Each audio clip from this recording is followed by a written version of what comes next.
के राजघराने से ताल्लुक रखते हैं और आपके ऊपर भारतीय जनता पार्टी ने विश्वास जताया है, तो आप जनता के बीच में जाओगे तो क्या राजा से सेवक बन जैसे सके? कि 1947 के बाद ऐसा कुछ वैसे भी रहा नहीं है। आपके टिकट को लेकर कई आपकी पार्टी के कई लोग हैं जो विरोध कर रहे हैं और भोपाल में दिल्ली में डेरा डाले हुए हैं, उस पर आपका क्या कहना चाहोगे? मैं तो अभी क्षेत्र का दौरा कर रहा हूँ। जैसे हम लोग को काम करना है। मैं अपनी कर्मभूमि में कर्म क्षेत्र में अपना काम कर रहा हूँ। बाकी लोगों की अन्य जानकारी तो मुझे है नहीं कि कौन कहाँ है। यहाँ पर 2018 में कांग्रेस ने बहुमत मारी थी, यहाँ पर कांग्रेस के विधायक बने थे, उनकी क्या कमियां रह गई ऐसी जो आप पूरा करोगे? जी, मैं व्यक्तिगत रूप से तो किसी के लिए टिप्पणी नहीं करना चाहता, ना ही वो राजनीतिक में अपना रास्ता रखना चाहता हूँ। लेकिन हाँ, वो चुने गए थे, विधायक थे, लेकिन उनने जो झूठे वादे लोगों से किए हैं। आप लगातार दौरे कर रहे हो, क्षेत्र में लगातार जा रहे हो, क्या मुद्दा रहेगी इस बार? क्या जनता चाहती है, मुद्दा क्या रहेगा हर इस जगह बार? का ऐसा है, जैसे गढ़ीमलारा महाराजपुर का एक पान का वो बात आई थी, जैसे आप एक युवा हो और यह महाराजपुर विधानसभा में सबसे बड़ी समस्या बेरोजगारी की है। बेरोजगारी में कई लोग यहाँ से पलायन कर रहे हो, यदि आपको जी, हम लोग के क्षेत्र में जैसे नौगांव, हरपालपुर, गढ़ीमलारा महाराजपुर बड़े नगर परिषद और नगर पालिकाएं हैं। वहाँ पे कई प्रकार की फैक्ट्रीज हैं और 2018 के चुनाव में भारतीय जनता पार्टी में गुटबाजी देखने को मिली थी। आपके पिताजी यहाँ से प्रत्याशी थे, तो उनको 14,000 कुछ वोटों से हार का सामना करना पड़ा था।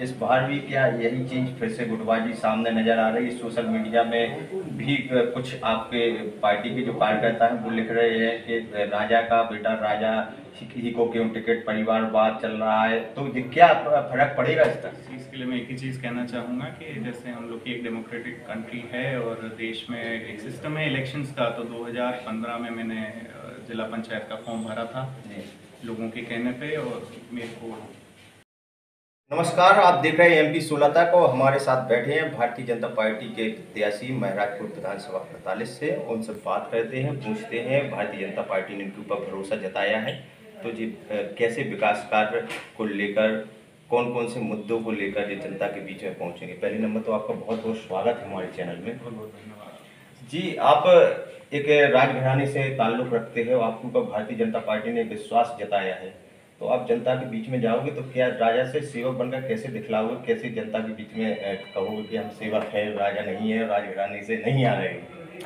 जी, जैसे कि 1947 के बाद ऐसा कुछ वैसे भी रहा नहीं है। दूसरी बात है कि महाराजा साहब जैसे हैं हमारे, जो मेरे पिताजी हैं, वो चार बार विधायक चुने गए। जनता का प्यार था जो उन्हें विधानसभा 4 बार भेजा, और मेरे दादाजी, उनको भी 2 बार जनता ने विधानसभा भेजा। तो वो एक चुनाव की प्रक्रिया थी, उसमें राजा का कोई रोल नहीं था। एक वो संबोधन का एक वो है, एक प्यार है लोगों का, जिस चीज़ से वो संबोधित उस चीज़ को करते हैं, और ये ऊपर वाले का एक आशीर्वाद है। उस चीज़ को मैं नकार तो सकता नहीं, जिस घर में जन्म हुआ। पर ये है सौभाग्य मेरा, कितने लोगों से मुलाकात हुई उस चक्कर में, और सब लोगों का प्यार और आशीर्वाद ही है जो यहाँ तक लेके आया है। यहाँ पर 2018 में कांग्रेस ने बहुमत मारी थी, यहाँ पर कांग्रेस के विधायक बने थे, उनकी क्या कमियां रह गई ऐसी जो आप पूरा करोगे? जी, मैं व्यक्तिगत रूप से तो किसी के लिए टिप्पणी नहीं करना चाहता, ना ही वो राजनीतिक में अपना रास्ता रखना चाहता हूँ। लेकिन हाँ, वो चुने गए थे, विधायक थे, लेकिन उनने जो झूठे वादे लोगों से किए हैं, मैं उस चीज़ का चाहूँगा कि लोग ही, जनता उनसे जवाब मांग रही है, तो वो उस चीज़ का जवाब दें। जैसे कि चुनाव जीतने के लिए जो उनने सिर्फ झूठे वादे कर दिए थे कि फलानी जगह इतने पैसे दे देंगे, ये कर देंगे, वो कर देंगे। नगर हरपालपुर में जल की समस्या थी तो मटके फोड़े, उसके बाद उन्होंने कहा कि हम नल जल का कर देंगे। जयवर्धन सिंह जी जो उस टाइम के मंत्री थे, उन्होंने 1 करोड़ रुपए सैंक्शन किए थे, उसका हिसाब जनता मांग रही है हरपालपुर में। कृपा कर मेरा उनसे निवेदन है कि वो आके उस चीज़ का भी जनता के बीच जवाब दें। कहना ये है कि वो पैसे, अब आपको पता है कैसा होता है, वो हुआ है उस चीज़ का। लेकिन मुख्यमंत्री जी ने हमारे 2018 के पहले हरपालपुर, गढ़ीमलारा, नौगांव और महाराजपुर सब जगह करोड़ों रुपए की नल जल की योजना सैंक्शन करी थी, जिसका काम चल रहा है। नौगांव का उस चीज़ का कार्य पूर्ण हो गया था, और उसी से नल जल गरौली से उसका सप्लाई चल रही है जैसे कि। तो ऐसे ही हरपालपुर का भी वो काम चल रहा है, वो कंप्लीट होगा तब जाके हरपालपुर की वो समस्या भी हल होगी। ऐसी गढ़ीमलारा, महाराजपुर और अन्य गाँव का एक प्रोजेक्ट बन रहा था, उस पर हम लोग काम करेंगे। आप लगातार दौरे कर रहे हो, क्षेत्र में लगातार जा रहे हो, क्या मुद्दा रहेंगे इस बार? क्या जनता चाहती है, मुद्दा क्या रहेगा इस बार चुनाव में? जी, हर जगह का ऐसा है। जैसे गढ़ीमलारा महाराजपुर का एक पान का वो बात आई थी, जैसे मुख्यमंत्री जी को हम लोगों ने अवगत पहले भी कराया था, उस चीज़ पे भी चर्चा होगी आगे। झूठे वादे की कोई बात नहीं है। और दूसरी चीज़, हर ग्रामीण क्षेत्र में, ग्रामीण एरिया में, मोहल्ले वाइज, गांव में भी, जहाँ जहाँ जिसकी जो समस्या होगी, किसी की ज़मीन संबंधित है, किसी की कब्जा की है, किसी की कर्जे की है, जी। और किसी के इलाज की है, तो जो प्रायोरिटी पे सबसे पहले जो लोगों की व्यक्तिगत समस्याएं हैं वो सॉल्व करी जाएंगी, और जो लोग गांव के बताएंगे वही समस्या हम लोग के लिए रहेंगी। हम लोग उनको कोई बताने नहीं जाएंगे, वो हमें बताएंगे क्या समस्या, उस पर हम काम करेंगे जैसे हम करते आए हैं। आप एक युवा हो और यह महराजपुर विधानसभा में सबसे बड़ी समस्या बेरोजगारी की है। बेरोजगारी में कई लोग यहाँ से पलायन कर रहे हो। यदि आपको जनता आशीर्वाद देती है और भारतीय जनता पार्टी से महराजपुर विधानसभा का विधायक बनाती है, तो बेरोजगारी की समस्या के लिए क्या सोचा है आपने, क्या करोगे? जी, हम लोग के क्षेत्र में जैसे नौगांव, हरपालपुर, गढ़ीमलारा, महाराजपुर बड़े नगर परिषद और नगर पालिकाएँ हैं। वहाँ पे कई प्रकार की फैक्ट्रीज़ हैं और छोटे छोटे व्यापार हैं, जिनसे हम लोग वहाँ के व्यापारियों से, पहले भी मैंने कहा, व्यापारियों से चर्चा करेंगे कि और किस रूप के और बड़े काम शुरू हो सकते हैं जिसमें बाहर के निवेश आ सकते हैं और यहाँ के लोकल लोगों को रोजगार मिल सके, जिसमें लोकल को बाहर ना जाना पड़े।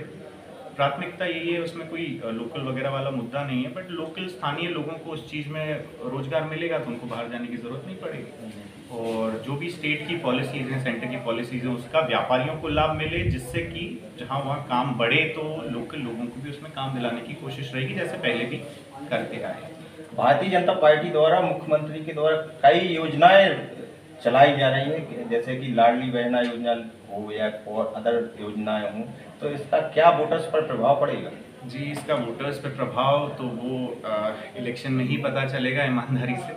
लेकिन उस चीज़ का मुख्यमंत्री जी ने जो लोगों का एक सम्मान करा है, उनका एक भावनाओं को समझ के उनके हित के लिए जो पॉलिसीज़ लाए हैं, उसका लाभ तो कई लोग ले रहे हैं, और उससे हम लोगों को उम्मीद तो है कि फ़र्क पड़ेगा अच्छे के लिए हम लोग के। आपके टिकट को लेकर कई आपकी पार्टी के कई लोग हैं जो विरोध कर रहे हैं और भोपाल में, दिल्ली में डेरा डाले हुए हैं, उस पर आपका क्या कहना चाहोगे? जी, मैं तो अभी क्षेत्र का दौरा कर रहा हूँ। जैसे हम लोग को काम करना है, मैं अपनी कर्मभूमि में, कर्म क्षेत्र में अपना काम कर रहा हूँ। बाकी लोगों की अन्य जानकारी तो मुझे है नहीं कि कौन कहाँ है। मेरी ज़्यादातर लोगों से मुलाकात हुई है, बाकी उससे फ़ोन पे बात हुई, तो सब लोगों ने आश्वासन दिया है कि वो पार्टी का काम करेंगे।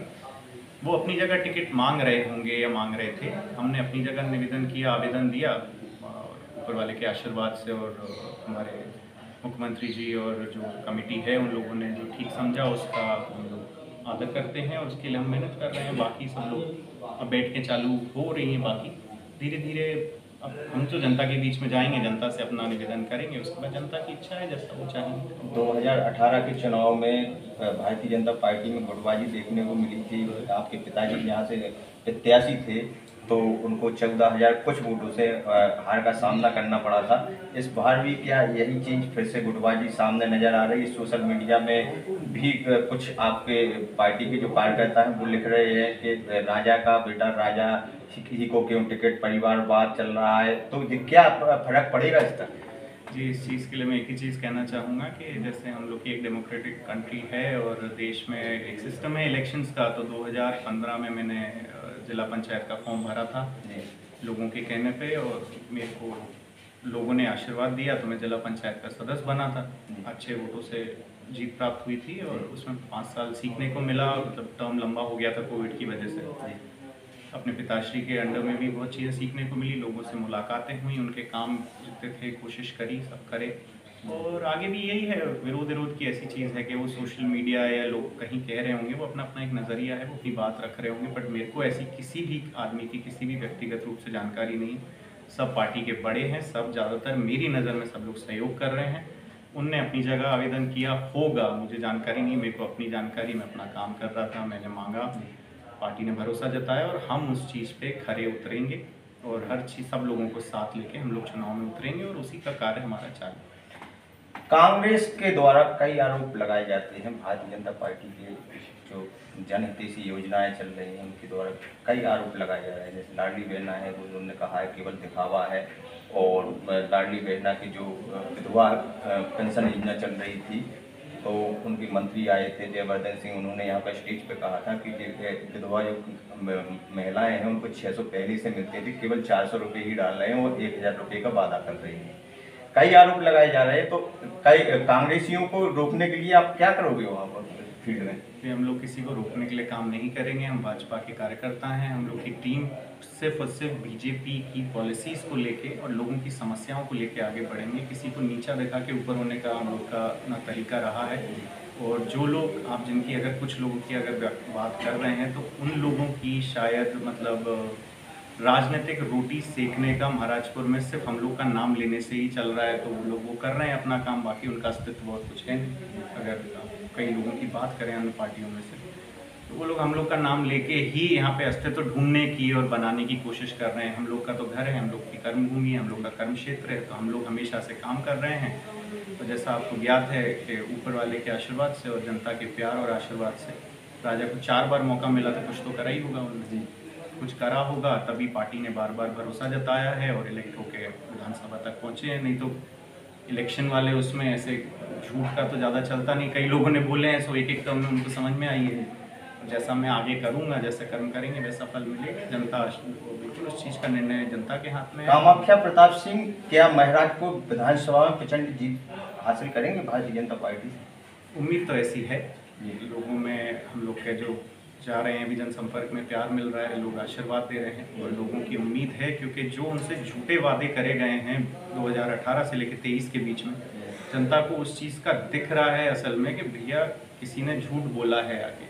मेरा जनता से यही निवेदन है कि जैसे मैं भी आपके बीच में आऊँगा, मैं आपसे जो भी आग्रह करूं या निवेदन करूं उस चीज़ को मैं पूरा करने की कोशिश करूंगा। लेकिन बस ये ध्यान में रखें कि दूसरा आदमी जो आके झूठ बोल रहा है तो उसकी झूठी बातों में ना आए, जैसे 2018 में आए थे।